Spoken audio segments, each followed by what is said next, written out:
Hi, everyone. Good afternoon, and welcome to our webinar. We will begin in exactly 1 minute.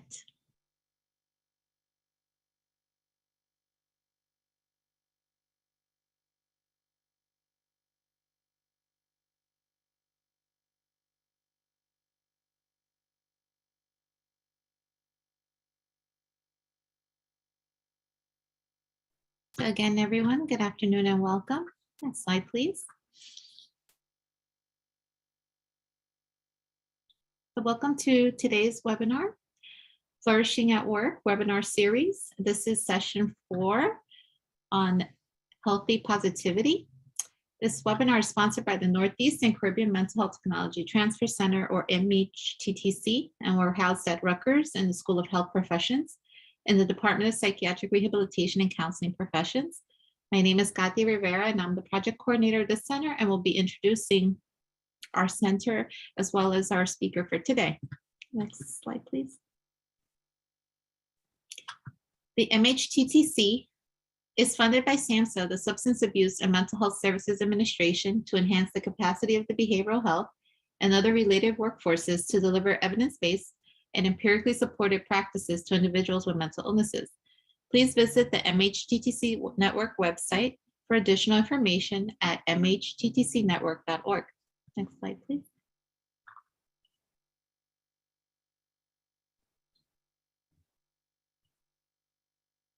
And if you're interested in staying up to date with the events and products that our center is providing, we ask you to please sign up to receive our email communications. You can do so by signing up at the bit.ly link that is provided on the screen, and I will share in the chat box. Next slide, please.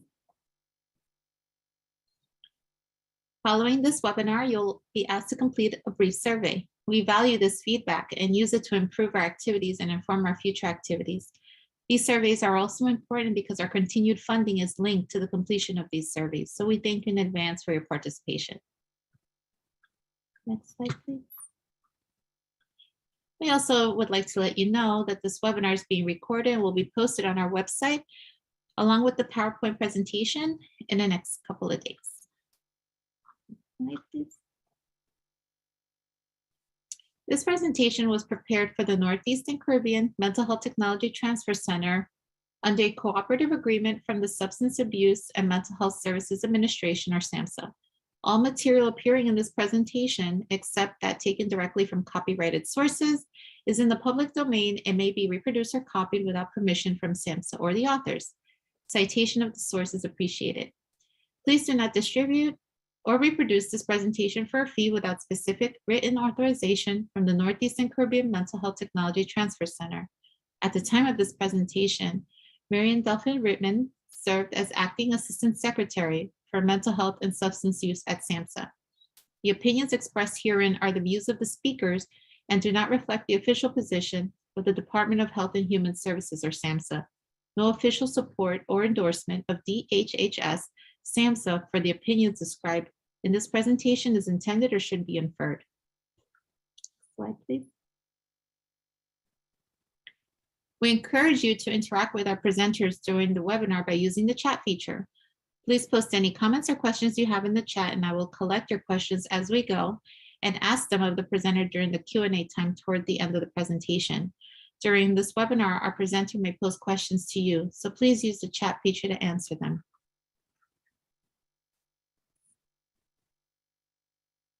The MHTTC network uses affirming, respectful, and recovery-oriented language in all activities.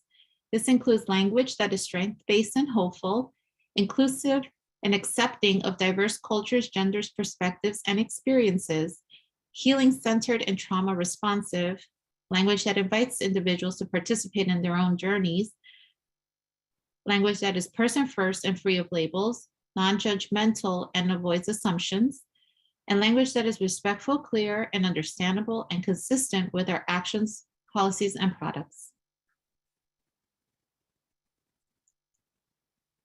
Now let's begin our webinar. We have with us Dr. Michelle Zechner. Michelle is an assistant professor at Rutgers in the Department of Psychiatric Rehabilitation and Counseling Professions. She has been working in the areas of health, wellness, and self-care strategies for over 15 years. Her work has centered on helping people living with mental health conditions, their family members, and the staff who support them. Dr. Zechner has worked in a variety of settings, both community and inpatient mental health settings, nursing homes, and in-home services. In her current role, she works with a wide range of mental health professionals, providing consultation, building staff resilience, and flourishing. She also teaches students and conducts research on motivational health and wellness practices. So again, welcome everyone, and I will turn it over to our presenter. Thank you so much, Kati, and welcome everyone. I'm so glad you're with me on this next topic in the Flourishing at Work series, which is healthy positivity. And I think this is a really, really good topic. I think all the topics, of course, are interesting, but this idea of healthy positivity, especially now, we hear a lot about positivity, and I've been talking a lot about positivity, and positive psychology talks a lot about positivity. So I'm hoping in this training today, we're going to dive a little bit more deeply into that idea of how to be positive in a healthy way.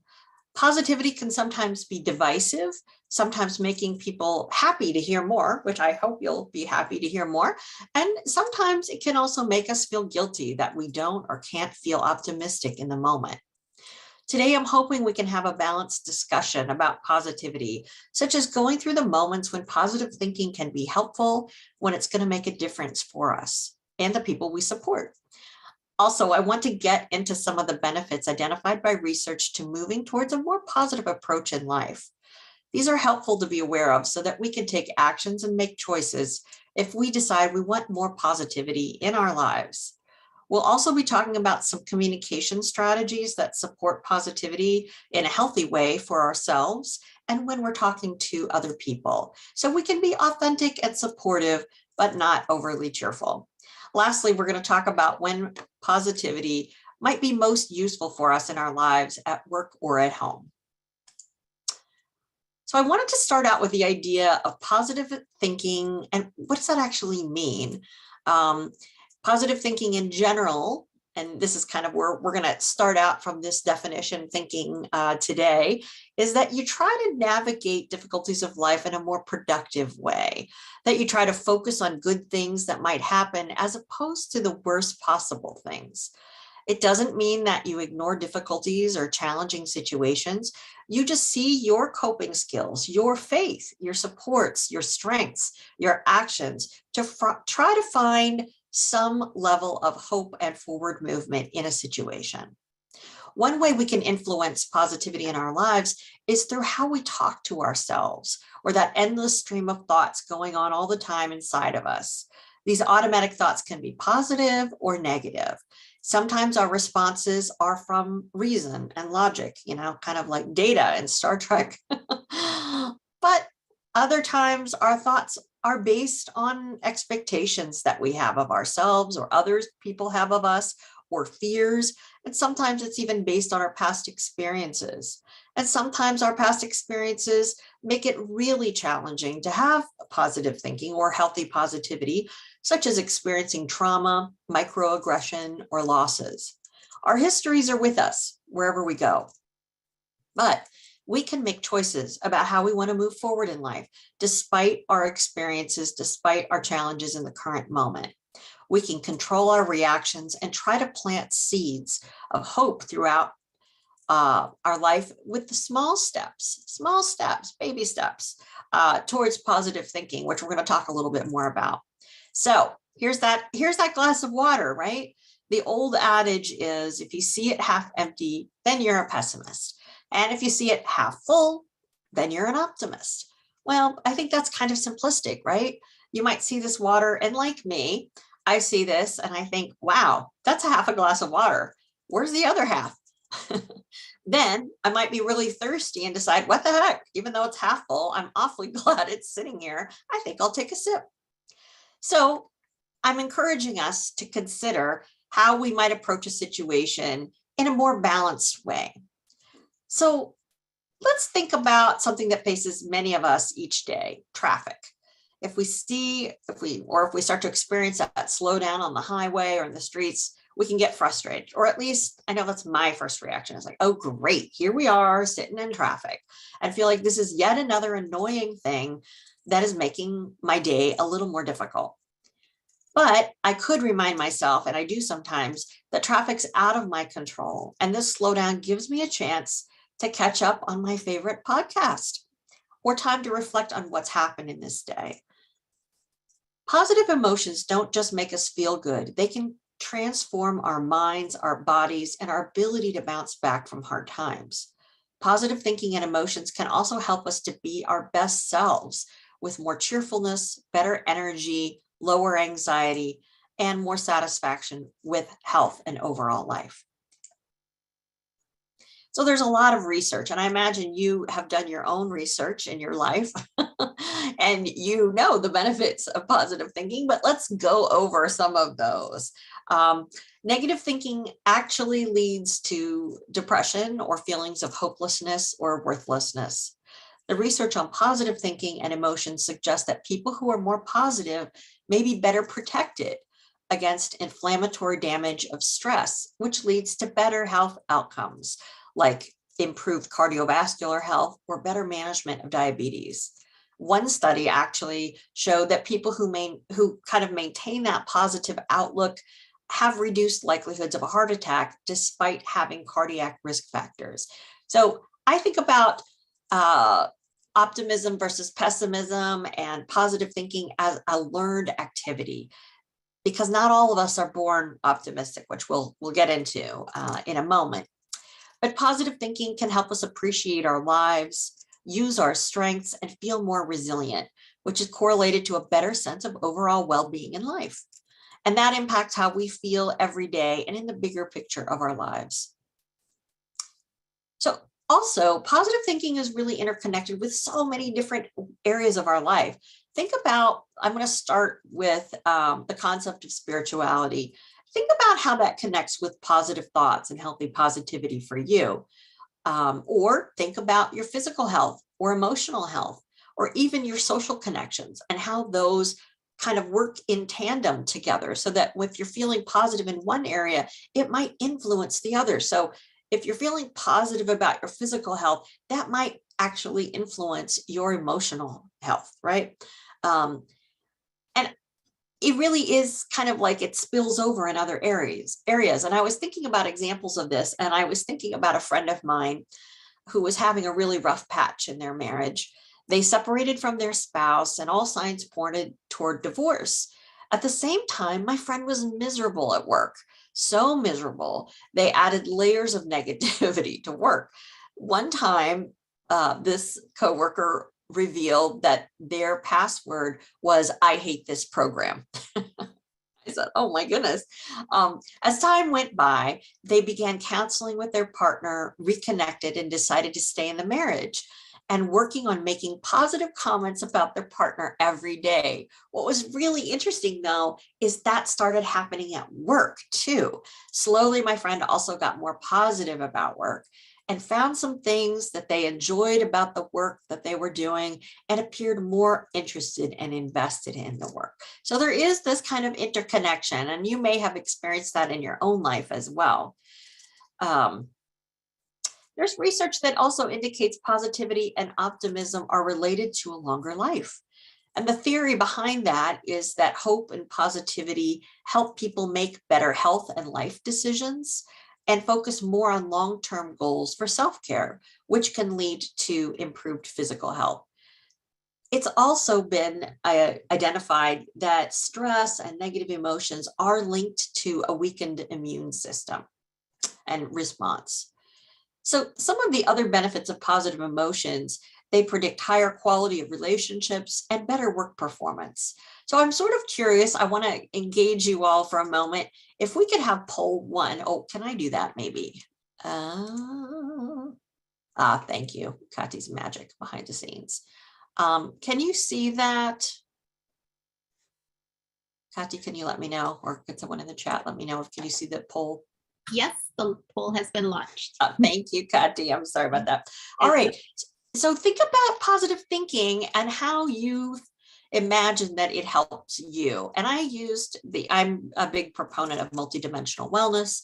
And so I'm sort of curious, how do you think positive thinking helps you? And you can choose any of the items that you want, physical, emotional, spiritual, social, intellectual, or other. And if it's other, I'd welcome you to put it in the chat. So go ahead and just respond to the poll. And let's go ahead and stop the poll, Kati, and show the results. Okay. Oh, interesting. All right. So we see that for the folks who voted, most people felt that positivity really was linked to their emotional well-being, followed by spiritual well-being. And it was a tie for physical and social well-being. And intellectual was there as well. And a few people said that actually it benefited them in other ways. So thank you so much. I really appreciated learning a little bit more about the benefits of positivity for different folks. Oh, thank you so much. So someone noted in the chat that financial too, that someone makes better money decisions with the benefit of positive thinking. That's great. Thank you very much. So it really is interesting how it affects us all differently or similarly at the same time, because it's kind of within each of us how we perceive that positive thinking can help us, or healthy positivity, I should say. So positivity is supportive, as we mentioned, in a lot of other ways, but sometimes positivity is not what's needed or should be used, which we're going to talk about in a minute. It can help to focus on positivity for ourselves and for the people that we support. It can be helpful to motivate us to accomplish our goals or take small actions. I think financial is a great example of that, and physical health.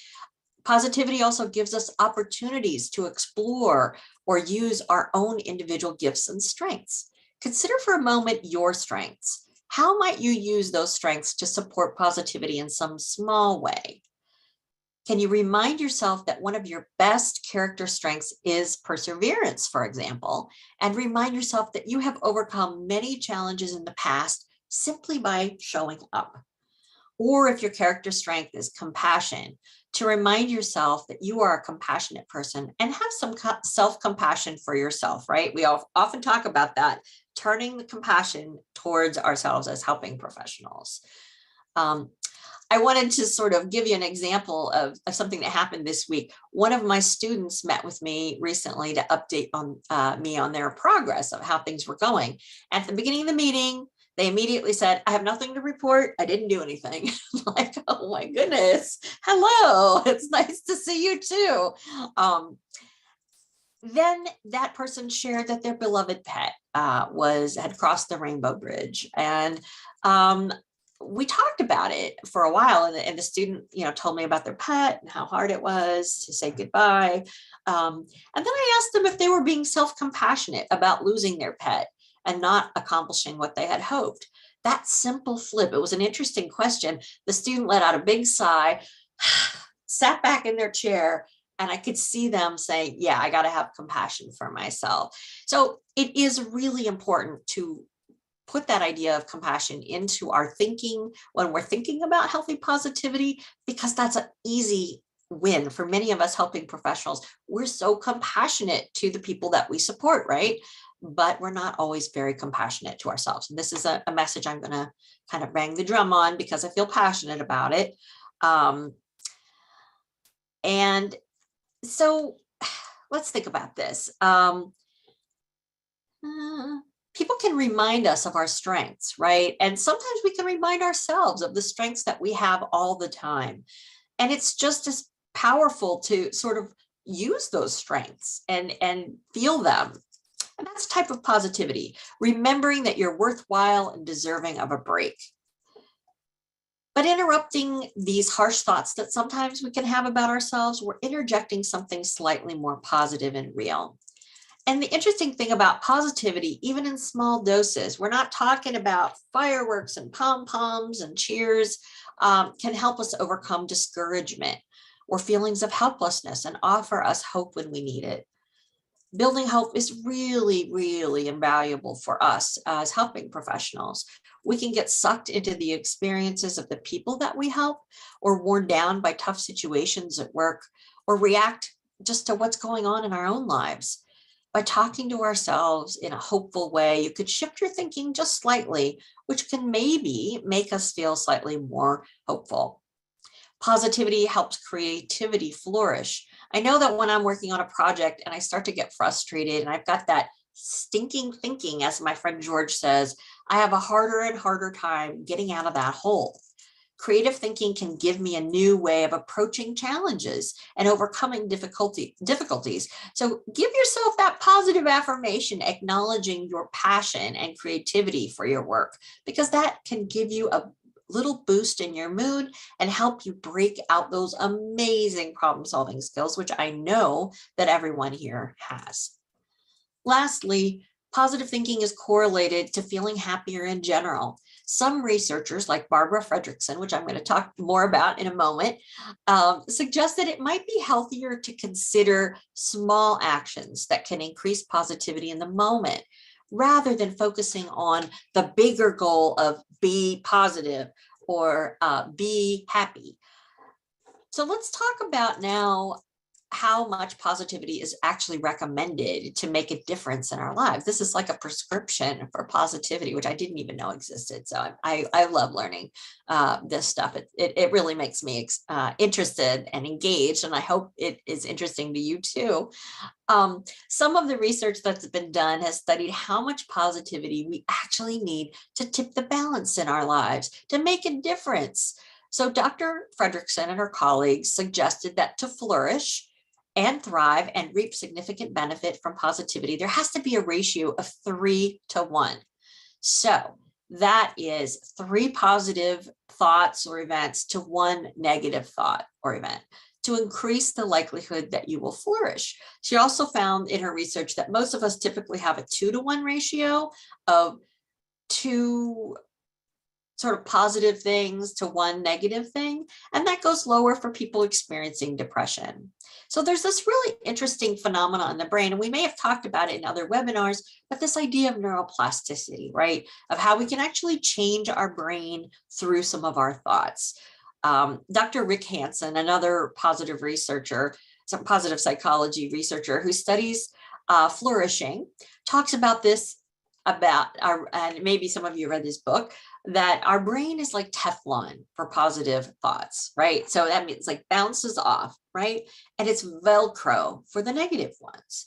If you think about the evolution of our brains, and it was much more important to think about, wow, there's like a big tiger and it's about to eat me, as opposed to there's a beautiful sunset, or wow, that toddler has an amazing giggle that's just doing it for me. To overcome this, and it's called negativity bias, to overcome this negativity bias in our brains, we might need to pay special attention to the good things in life.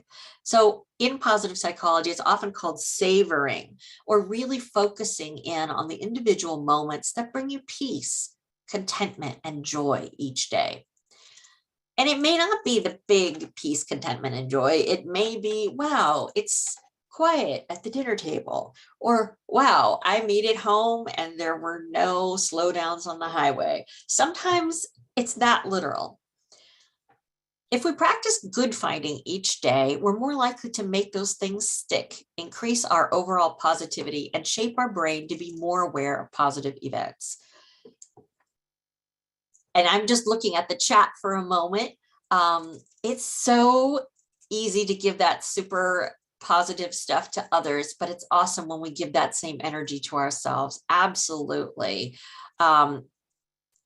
We have that in us, which is often why we're in our helping professionals, is we're good at motivating others and we're good at supporting and encouraging others, and we're not great at turning that lens towards ourselves. All right. So how do we go about nurturing positivity? It's some of the work that I did with Dr. Peggy Swarbrick in 2020. We talked about 5 self-care strategies that can help us improve our sense of well-being.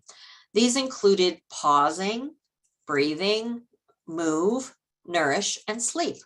The one self-care practice that always stuck out to me and made a big difference for me at the time was the idea of nourish. And that's the idea that we have to nourish our minds as well as our bodies. And I think about positive thinking and being healthy in a positive way is nourishing for our minds and for ourselves. So we have to think about how we can surround ourselves with people who are positive or supportive, and also go to the places or create environments at home or work that help us relax, feel more positive or calm, give us inspiration and joy. And other ways that we can build healthy positivity in our lives, including positive ideas, are, hey, why not attend a positive healthy positivity webinar. So attending webinars, reading books, watching new programs that give us new healthy ideas, that is all positive. And if, you know, for me at the time, I had to turn off the news. For me, that was not nurturing my positivity. And I noticed I felt a lot better at that time. So knowing how you're actually going to nourish yourself, particularly if you need a little more attention and self-care in that moment, to attend to that. Also, attending to our culture, our values, or faith can help us move toward positivity. And remembering those positive family traditions and sayings, speaking to people who understand us, understand who we are, and offer wisdom and kindness to help us grow. So in the chat, I'm going to invite you to drop in what nurtures your healthy positivity, who or what or where. So I did see someone ask about the self-care strategy. So let me put those in the chat while you guys are chatting about what nurtures your positivity.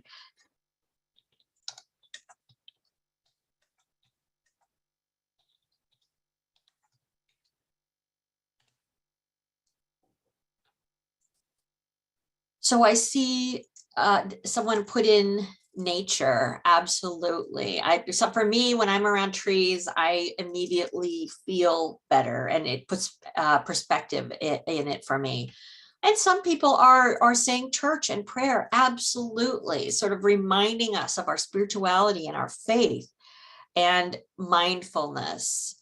And gratitude, practicing gratitude is really important, and quiet time, being with friends and music.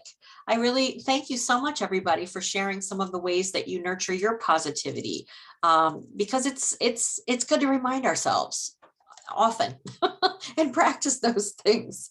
I did drop in the chat the self-care practices someone had asked for, and those webinars are actually on the MHTT website. So if you want more information, you can email us or ask. I think Kati can follow up with folks if they reach out to our email. And reading. Oh, absolutely. I discovered that my library has audiobooks now, and I've become a little bit of an audiobook junkie. I walk around my house listening to my audiobooks. And wonderful, more ideas, following positive sources and disconnecting from technology. That's wonderful.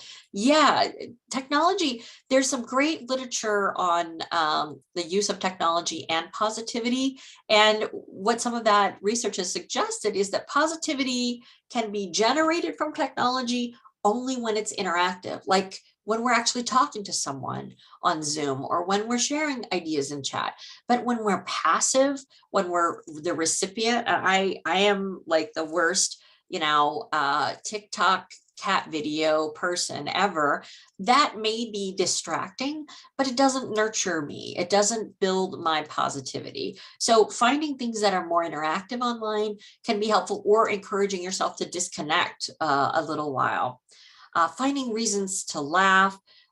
Sometimes my husband and I will look at a series of jokes. We're really into musical instrument jokes. So tuba jokes, viola jokes, etc. But finding reasons to laugh, absolutely. And someone dropped in an idea of some book recommendations. Awesome. And Kati, actually, thank you very much, Kati. put in a link to our product section. So if you want to look at some of the other webinars we've done on flourishing in this series or in self-care, all those products are there. And we're actually updating our wellness webpage, which should be available probably in a few weeks. Yeah. And someone says, the serenity prayer is very helpful for them. And I know a lot of people find that the serenity prayer is very helpful to come back to in our work, in our lives, and keep going as human beings. Well, thanks, everybody. I really appreciate your thoughts about positivity. This is a very healthy group. So I wanted to share a little bit about what Dr. Barbara Fredrickson's saying, because she has some great stuff about positivity, and she did a lot of research in the 80s and 90s. So let's see if I can make this magical trick work.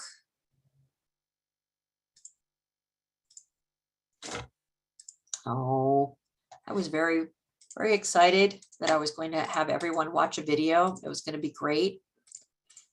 You would like it a lot. But clearly it's not in the cards today for you to say this. So let me summarize some of what Dr. Fredrickson said. She's talking about reframing positivity in a more healthy format for us. How can I be open? How can I be curious? How can I be real? Because positivity may feel false or like cheerleading for some.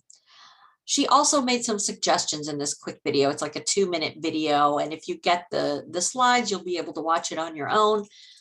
She says, has a great opportunity for finding positivity in the day, sort of at the end of the day, asking, what about today could you savor?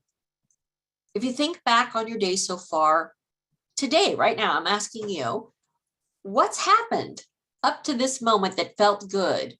And something that you want to relish and enjoy and remember. And I'd welcome you to put that in the chat if you like, to share something that's already happened today that you are savoring. For me, it was a brisk walk out in the cold where I am, and the sunshine and getting out in the fresh air was something that I want to savor for the rest of the day. And she also talks about this idea of where the negative stuff calls out to us. It's screaming at us to get our attention, while the good stuff can be just so quiet and unassuming and simple, right? Like a simple walk or watching the sunset or some wonderful pet time. So if you like, I welcome you to put in the chat anything that you'd like to savor for the rest of the day. If not, that's okay too. So this pandemic has been tough, and I'm sure we've all had moments of distress, grief, anger, negativity, and generally not feeling great.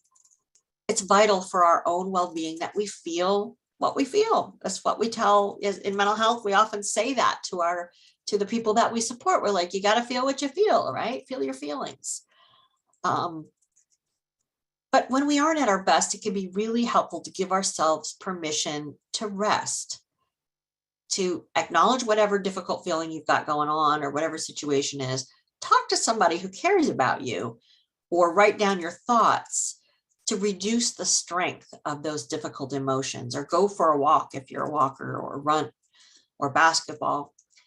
And remember, if you're feeling exhausted and overwhelmed, it's healthy to take a break if you can. And that's healthy positivity as well, to be taking breaks when you need them.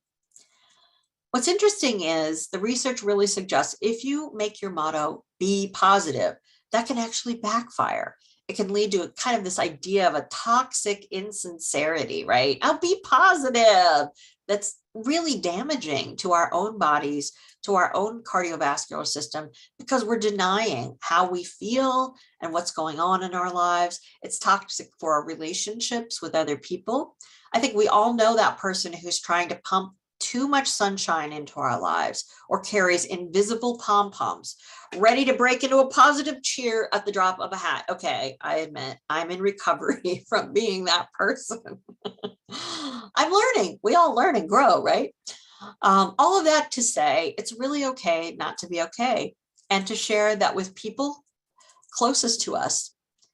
And sometimes it might be appropriate to let the people that we're supporting know that we're not doing okay, in a careful way, like this is not a great day for me, and leave it at that.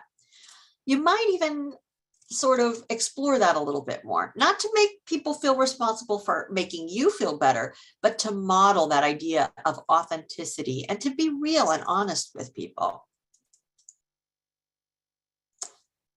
Because over optimism can be harmful to people when they're suffering, grieving, and in transition. We have to think about balance. In order to balance healthy positivity and life, it can be very helpful to ask ourselves open-ended questions to understand what you're going through so that you can offer compassion and support to yourself. And if you're supporting other people, it can help to listen and lend support. And if appropriate, offer some positive words. COVID has brought challenges to all of us, to our families, to the people we help.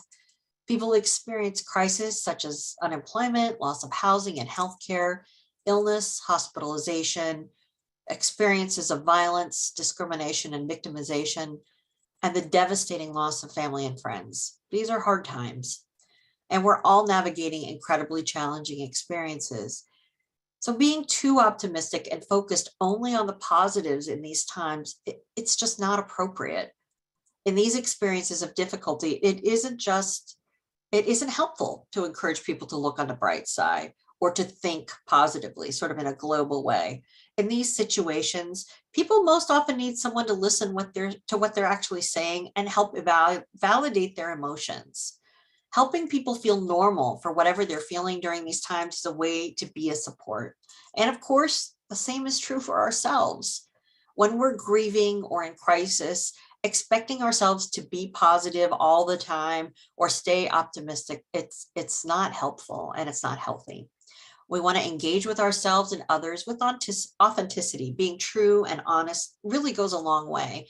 If we listen and ask questions from a good place to ourselves or to the people we support, most people appreciate the effort to try to understand their own experience. And if we ask those questions of ourselves, if we can come from a compassionate place, that's really helpful. While our focus today is on positive thoughts and emotions, it's important to remind ourselves that there are no bad emotions. If we label negative thoughts as bad and positive thoughts as good, we might be pushing ourselves to be okay when we aren't. Sometimes we're having a moment, and that's okay to be having a moment, a meltdown even. Emotions float in and out, and if we judge our emotions as bad, then we add that layer of guilt and shame for feeling badly on top of whatever we're going through. So let's move towards the positive. Some of the things that we can actually move toward. Let's say that we're recognizing it's a difficult time and we want to move a little bit further. Some of us weren't born optimists. I said that earlier, and I think I have to admit, I'm not sure that I was actually born an optimist. And some of us are experiencing a lot of these really heavy things. But the heart of healthy positivity, first and foremost, is recognizing how we're doing. How are we feeling? How are the people that we're serving or supporting? How are they doing? How are they feeling? There may be some tiny ways to be positive during difficult situations, such as acknowledging a person's strength. Maybe the strength to just get out of bed. Maybe that's the positive statement.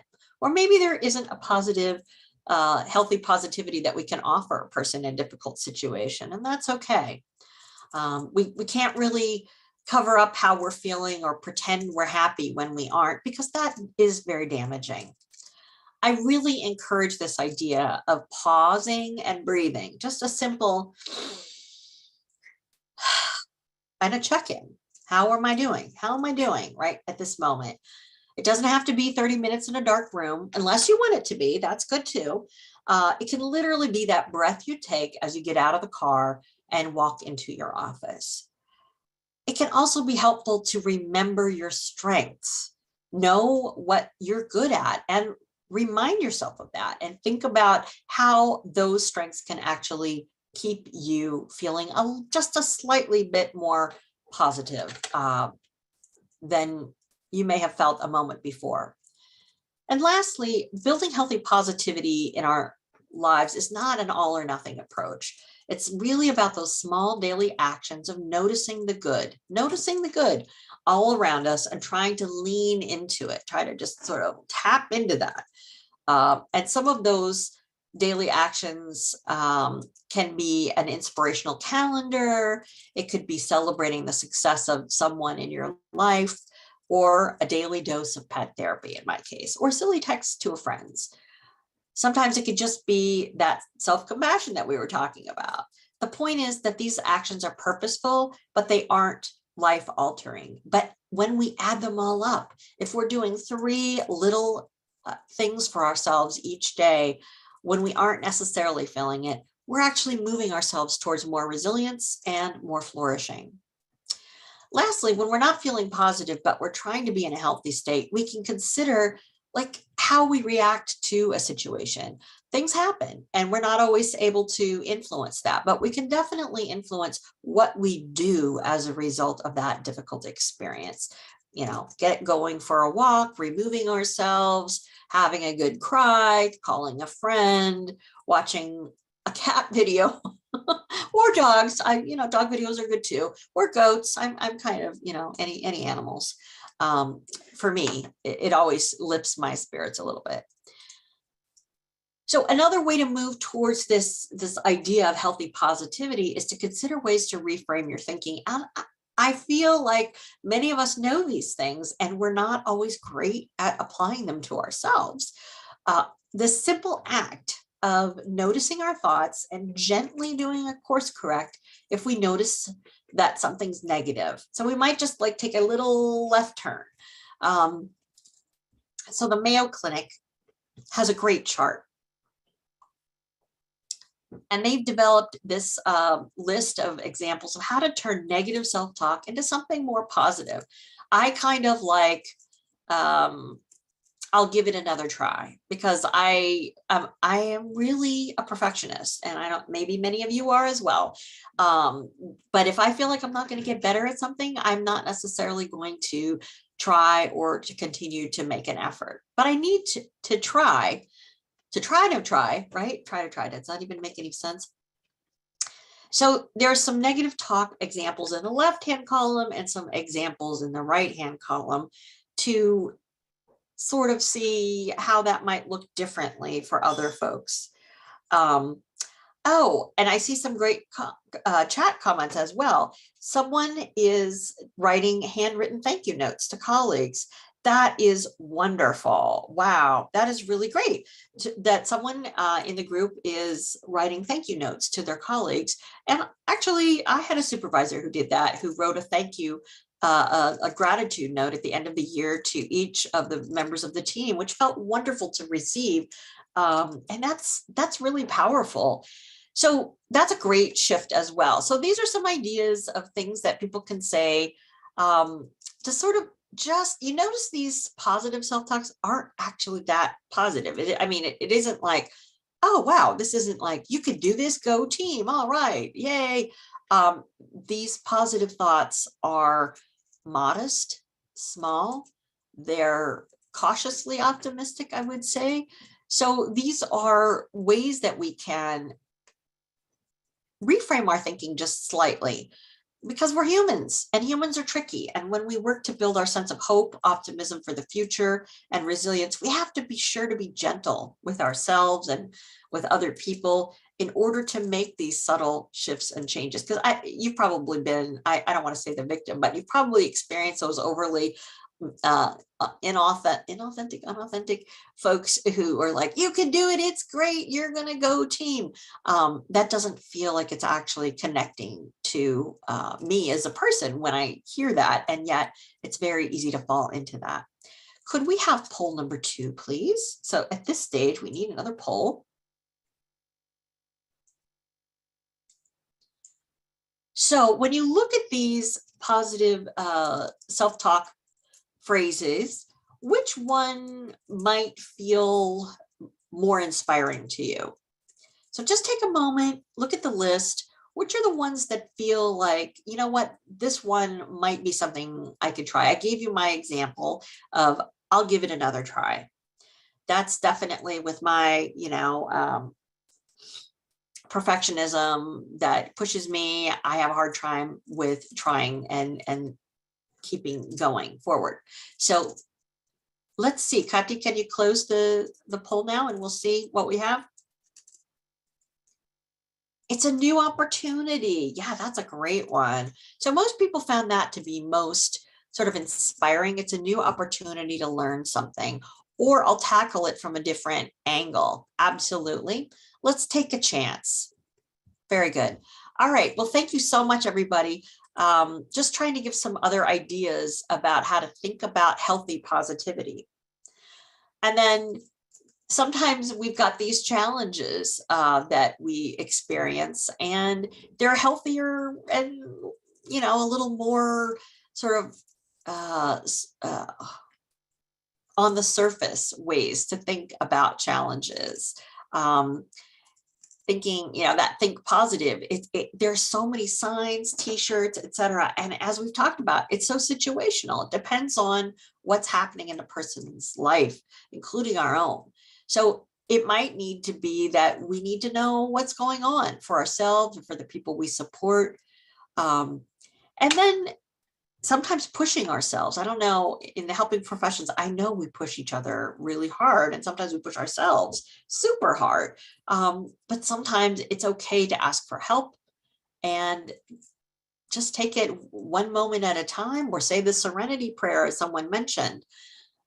The other thing that I think we have to be aware of is gratitude is a wonderful practice. It absolutely is.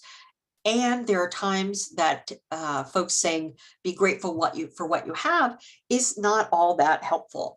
And I'll give you an example. I lost my dad over last summer, and that was very hard. And at the time, I was upset and grieving, and someone said to me, "You should be grateful for the time you had with your father." Well, absolutely, I should have been at that moment, and I am definitely now. But in that moment, I was so distraught that it felt very dismissive of how I actually was feeling in that moment. So being aware of when positivity dismisses someone's feelings or undermines their experience, that's when it's not so healthy.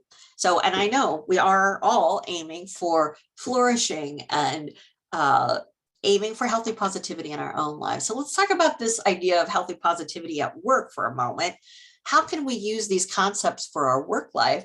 So, of course, pursuing meaningful work. And we've talked about that in this series before, this idea of having work that is follows your values and your personal mission, and seeking out work experiences where you can learn and grow. Enjoying work when you can. I had a funny moment last week where I was like, oh my goodness, I am loving what I'm doing right now. And it was such a great thought. And in positive psychology, there's this guy, Mihaly Csikszentmihalyi, and he came up with this idea of flow. When you're really lost in time and you're enjoying your work as much as you can, he calls it flow. So the idea is, when can you be at flow? And it may not be all the time, every day, but there may be aspects about your work that really are very positive and enhance your sense of positivity. And giving yourself breaks when you need them. And I know that can be hard at work. And I know that is really hard when you're working in crisis or when we're helping people. But sometimes your work is going to slow down, and it's okay to take a breath and take a break when you can. And lastly, to ask for help when you need it. Definitely. I don't know that we're that great at asking for help. I guess maybe I'm speaking from my own experience, but people like to help others. And when we're helping other people, we're sort of being interdependent with them, and then we ask for help from them. So it's sort of a give and take relationship, and it strengthens our relationships and working with our coworkers. So how can we stay positive? That's really the challenge, right? It's about developing a habit. Just like we might have, health habits, we have to have positivity habits that support our thoughts and our emotions. Being aware, checking in with yourself, like I said, having that pause and knowing where you're at, and having compassion for whatever comes up from you, from the people you support, and acknowledging whatever's going on with encouragement, with gentle support. And I think, as Dr. Fredrickson said, or she says, it helps to approach life by this motto: be open, be appreciative, be curious, be kind, and above all, be real and sincere. From these strategies spring positive emotions. I really love that quote. I'm going to just say it again because I just think it's so important. Be open, be appreciative, be curious, be kind, and above all, be real and sincere. Great words of advice, I think. And we all interact with people every day, and our coworkers, our families, the people that we're supporting, same thing. Basically, we're listening to the person, which is a positive, healthy positivity act as well, to really listen, make time for someone, put the phone down, take that moment to connect with someone and validate their feelings. And this, it's interesting, this comes up with this yes and approach, such as, I'm grateful that I have a job and it is still incredibly stressful and difficult in these times. Yes, I'm almost done with the semester and the coursework is really hard right now. You can add, sort of think of those, both things can be true. So let's have a chat question. What are your strategies for communicating healthy positivity to yourself or others? So we want to drop in the chat. What are some strategies you use for communicating healthy positivity? So this wonderful example of writing thank you cards to staff. Wow, that's a wonderful strategy for communicating healthy positivity. Anyone else have some ideas? Affirmations, nice. And journaling, wonderful. So there are a lot of different ways that people connect to healthy positivities and communicate those ideas for themselves and for others. Oh yes, reading positive psychology textbooks, absolutely. Very, very nice. So there are a lot of good ideas that people are doing. Stand in front of the mirror and speak words of self-worth. Very, very nice. Yes, that's a wonderful suggestion. And then I would encourage us all to look for opportunities, at home or work, to build those muscles of healthy positivity. I'm sure there's a place we can practice somewhere in our lives where we say, you know what, in this context, I want to practice a pause where literally you take a break and you breathe. And then you say, what am I thinking? What's going on? And see what those thoughts are happening. And then asking yourself, is reframing possible? Is there some way I can sort of change this sort of line of thinking, and adding humor when possible? So I was trying to think of, when I had done something similar to this, and I was remembering this difficult conversation with my partner where I was feeling burdened with all the housework and thinking, he's just never going to help me do this. So we got into this very loud conversation. I accused him of macho behavior, and he misheard me and understood nacho, like nacho chips. And then he asked me why I was calling him a nacho. The situation became so silly. We ended up having this ridiculous laugh. And so whenever things get a little bit hairy around my house, I start talking about people being nachos. And this reframe of, it's sort of, I'm the cruise director at home. I do most of the house cleaning. I, plan the meals and a lot of the activities and schedules around a place. I'm the cruise director, and nachos are part of it. This little bit of reframe and humor has helped me be more tolerant and have a healthier perspective on the situation.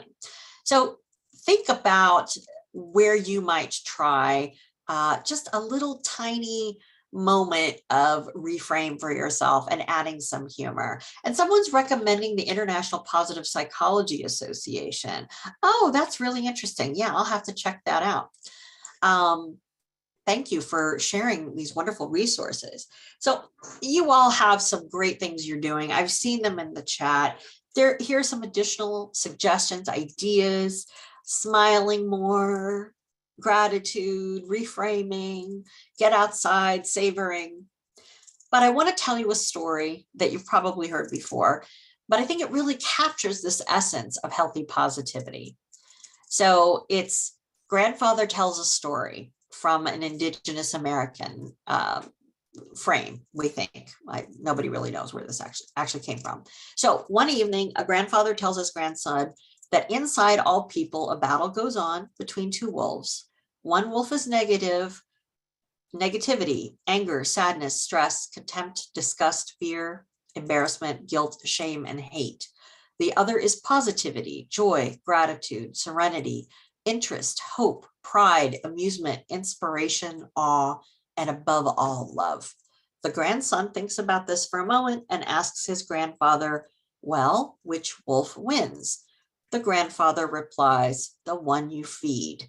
I think that is a wonderful example of it's these small actions, it's these small things we do each day that build our positivity, that build our sense of flourishing. So along those lines of small actions, many of you may know the Greater Good Science Center. I find it a wonderful resource for when I'm preparing for webinars, when I'm offering classes, etc. They've got a happiness calendar. I put a link in the resources that gives you an idea a day of what you could do to build happiness and feel more positive. I'm going to comment on February 8th, which is notice all the ways that you're being courageous just by quietly persevering. As you know, in most of these webinars, I ask people to take a moment to practice in the next week. So things that you might try to build your flourishing. And one thing that you might try to build your sense of flourishing and your sense of optimism would be to write down all the ways you are courageous by quietly persevering. So I'm going to leave you to the summary. Talked a lot about healthy positivity today. We've got 2 more sessions in the Flourishing at Work series. The next is Tuesday, March 15th, which is Flourishing Strategies Outside the Box, which I can't wait for because it's one of my favorite topics. A lot of creativity there. And we also want to share with you our new podcast is out. Woohoo! So check it out if you haven't. I had a lot of fun doing it, and I hope that you find it helpful in some way. And are there any questions or comments?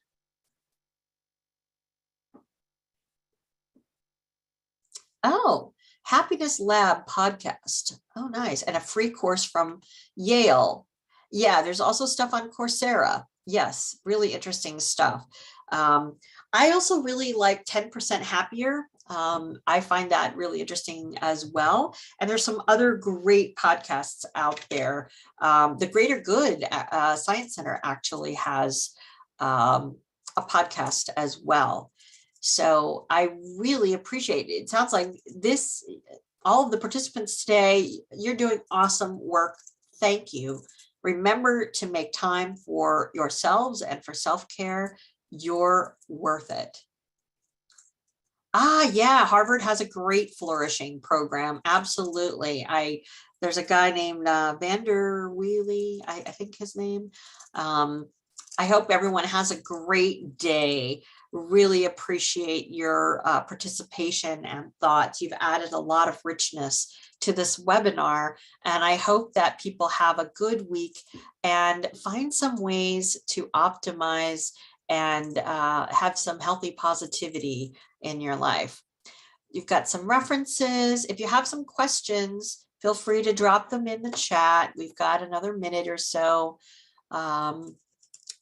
Thank you, everybody. You've done some great work and continue to do some great work. I really like this idea. The more we think about positivity and happiness and flourishing, what I notice, and maybe this is true for you all because it sounds like you guys have done a lot of work in this area, is it makes me feel more positive. The more I think about positivity, not necessarily like the cheerleading version, but the exercises and the actions, I literally do take a pause and check in throughout the day to ask myself, well, what are my thoughts right now? Wow. And when I catch myself being like, meh, meh, meh, meh, meh, I kind of think I'm of a certain age. I think about the Muppets and the two characters, looking down, and they're always like, this terrible thing, rah, rah, and they're always complaining. And I think of myself as those, when the old crank, older gentlemen puppets are sort of complaining. I think, okay, Michelle, stop. At any rate, everybody, have a great day. Really appreciate your engagement with the material, and I look forward to interacting with you in our next session next month. Thanks, everybody.